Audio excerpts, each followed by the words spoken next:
आहे 4 धावा.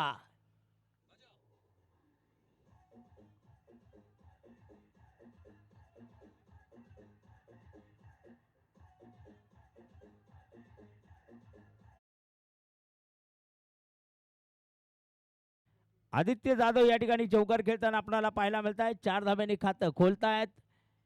जरूर पुढचा चेंडू आपण बघणार आहोत. विशाल निगोट गोलंदाजीच्या ट्रॅकवर आपल्याला पाहायला मिळत आहेत. आपण बघणार आहोत.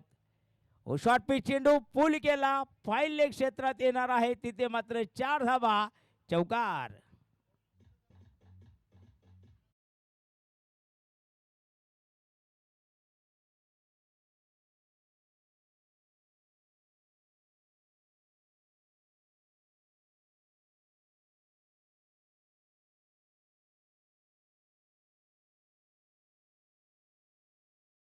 खेळ पाहिलेला आहे. 2 षटकानंतर युनिक प्रॉपर्टीज केकेजी कंस्ट्रक्शन या संघाने बनवलेले आहे. 27 आहेत. शॉर्ट पिच चेंडू इथे पहा. मिड विकेटमध्ये चेंडू फेकून दिला. 6 धावा येताना आपल्याला पाहायला मिळणार आहे. षटकार.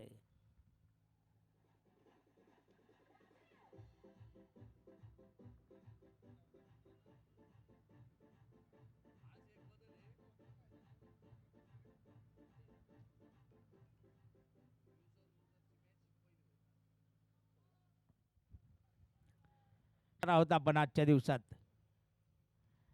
यावेळेस पहा काय आक्रमण आहे. लॉंग ऑफ रिजन मध्ये येत आहे इथे आदित्य जाधव यांचा षटकार.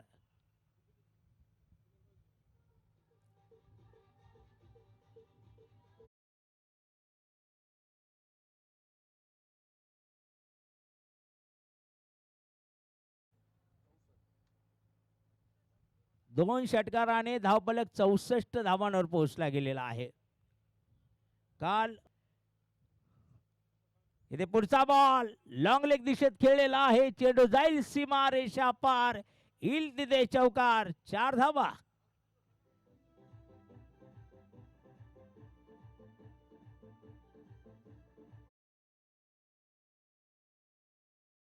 आदित्य जाधव यांची आपण एक सुरेख फटकेबाजी या दरम्यान आपल्याला जी पाहायला मिळते.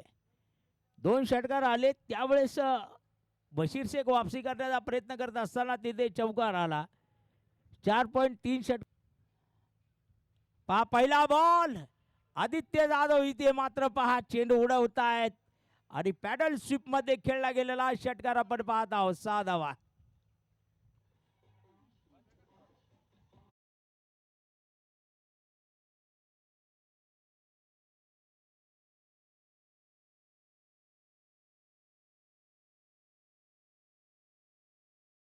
बघा आपण पाहत आहोत. एक सुरेख फटका आलेला आहे आणि चेंडू मैदानामध्ये यावर्षी नेहमीप्रमाणे ज्यांच्याकडे या स्पर्धेची चेंडूची जबाबदार राहते ते म्हणजे आमचे सुनीलजी बांगर पाटील. ते आहेत आणि थोडीशी त्यांच्याबरोबर आमचे सौरभांना कडलग आहे.